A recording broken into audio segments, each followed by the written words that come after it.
আপনি কি সত্যি ঘুরে ভয় পান? মানে এভাবে দাঁত কেলে কেলে হেসে এই ধরনের কি কথা বলছো তুমি ফাজিল? মানবিক কারণে ওর জন্য আমার খারাপ লাগছে। খারাপ লাগার কিছু নেই, ওর শিক্ষা হওয়া দরকার।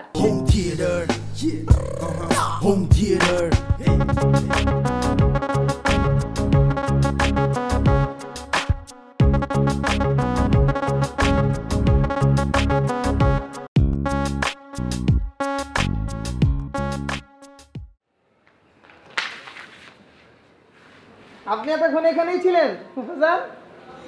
না, আমি একটু রাস্তার ধারে গিয়েছিলাম চা খেতে। চা খেতে গেছেন? চায়ের দোকানে মনে হয় চেয়ার নাই যে চেয়ার নিয়ে যাইতে হয়েছে আপনার। এক চট দিয়ে দাঁত ফেলে দেবো ফাজিল কথা। চেয়ারটা এখানে ছিল। সরি। তোমার ফুফু কি করে বলো তো?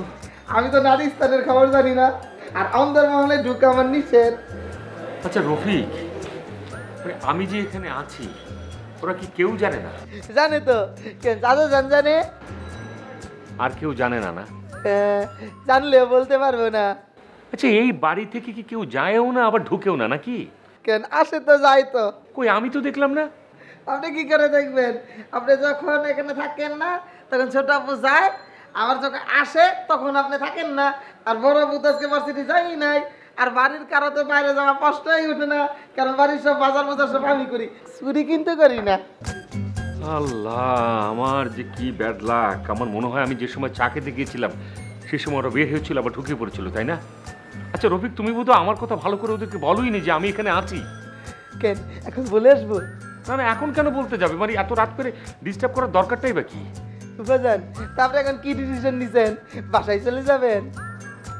রফিক তুমিই বলো না, আমি আসলে কি করব তুমি বলো। এটা কাম করবেন, আপনি সোজা উপরে চলে যান, গিয়ে ফুফুজানের হাত নেভাবে ধরে টেনে জোর করে নিয়ে যান। যদি না দিতে যায় তাহলে আরো জোর করে। আমি কি কালো মাইকে ফোন দিমু? না না, এসবের আমার দরকার নেই। আমার আসলে ভয় করে, কোনো দরকার নেই। আপনি কি সত্যি উপরে ভয় পান? মানে এভাবে দাঁত কেলে কেলে হেসে এই ধরনের কি কথা বলছো তুমি ফাজিল? যাও তুমি তোমার ফুফুকে গিয়ে বলো যে আমি এখানে আছি, এখনো পর্যন্ত একটু দেখা করতে চাই। বলা যাবে না, বলতে গেলে এখন ঝাড়ি দিবে। আরে বাবারে, আমি তোমাকে বলছি, মানে ও ঝাড়ি তোমাকে দেবে না। আপনি কি করে জানেন? আপনি কি জ্যোতিষ? কেন এই কথা বলছো তুমি? আমি জ্যোতিষ না, তারপর আমার কেন জানি মনে হচ্ছে আমি তো ওকে চিনি, ও তোমাকে কিছুই বলবে না। যাও না। আপনি কি সত্যি উপরে যাবেন না? না, আমি আসলেই পারবো না, প্লিজ। আপনি চলেন ফুফাজান, সমস্যা নাই। প্লিজ রফিক, তুমি তো বুঝতেই পারছো আমার যাওয়াটা ঠিক হবে না। আচ্ছা তাহলে আপনি বসেন, আমি তাহলে যাই। হ্যাঁ, আপনি কিন্তু যাবেন না ফুফাজান।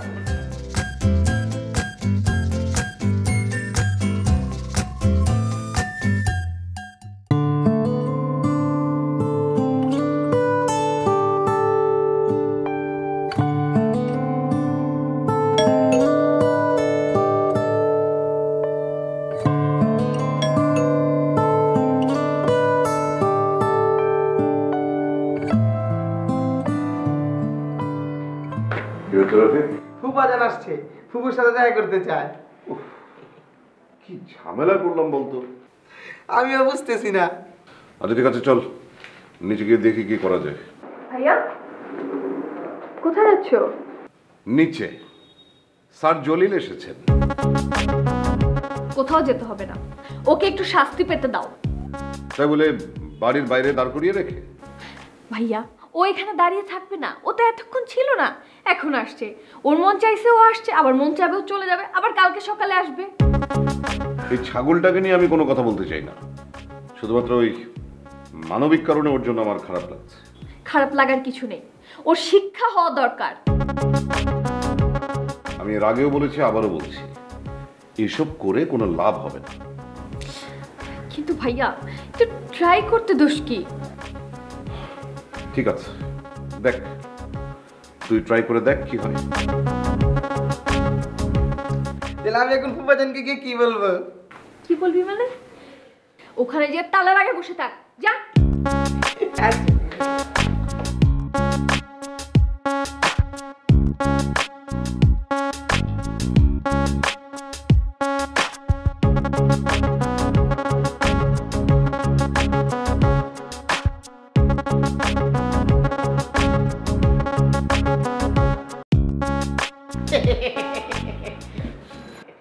তোমার ফুফু কোথায়? লাভ নাই ফুফাজান, উনি আপনার সাথে দেখা করবে না। তুমি কি শিওর? তার কথা বলতে তো সেটাই মনে হলো। তুমি আরেকবার একটু বলবে যে আমি ওর সঙ্গে দেখা করতে চাই? এবার কনফার্ম। এর আগে তো জারি দিছে, এবার গেলে তাপ্পুর দিয়া 32টা দাঁত ফালাই দিব। আর দাঁত গেলে আমি ওই সুন্দর করে হাসুম কেমনে। আর বলছে কলিং বেল না দিতে। আচ্ছা, তো আপনি এখন কি করবেন? দেখি দেখি কি করা যায়। আমি একটা জিনিসই ভেবে পাই না, আপনার মতো হ্যান্ডসাম সুন্দর স্বামী কিনা বল লেগে রাস্তা রাস্তায় ঘুরে বেড়াইতেছেন। এটাই তো সমস্যা, যার বোঝার সে বোঝে না। এখানে মূল্যবোধের খুব অভাব। আমার মনে হয় কি আপনি বাসায় চলে যান, বাসায় গেলে ভালো হবে। না না, আমি বাসায় যাব না, আমি এখানেই থাকবো। আপনি রাস্তায় থাকবেন? না না, আমি রাস্তায় কেন, মানে যদি তোমার রুমে থাকি তোমার কোনো সমস্যা হবে? আমার রুমে? যদি তোমার কোনো সমস্যা না হয়। আমার রুমে আপনার কষ্ট হইব? না না, আমার কষ্ট হবে না যদি তোমার কোনো কষ্ট না হয়। আমার রুমে থাকতে পারবেন, আর উপরে যেতে পারবেন না। উপরে উঠতে ইচ্ছে করছে না, কারণ ওটা ওর ভাইয়ের বাসা, আর নিচের রুমটা হচ্ছে তোমার বাসা। আমার রুমটাও তো তার ভাইয়ের বাড়ির একটা অংশ। না না, ওটা তোমার রুম, তুমি ভাড়া দিয়ে ওখানে থাকো, তাই না? আমি তো ভাড়া নেই না। আপনার এটা কে কইছে এত বড় মিথ্যা কথা? তুমি এতটা সরল রফিক, তুমি বুঝতে পারছো না। তুমি ওদের জন্য যে পরিমাণ শ্রম দাও, তার পারিশ্রমিক হিসাবে যে টাকাটা তোমাকে দেওয়া হয়, ওর ভাই তার 70% কেটে নেয় তোমার টাকা এবং খাওয়া বাবদ। গরিবের প্রতি বড় লোকের অত্যাচার হচ্ছে এরকমই, যেটা তুমি বুঝতে পারছো না। চলো রুমে চলো, আমি তোমাকে সব বুঝিয়ে বলছি, চলো। রাখেন।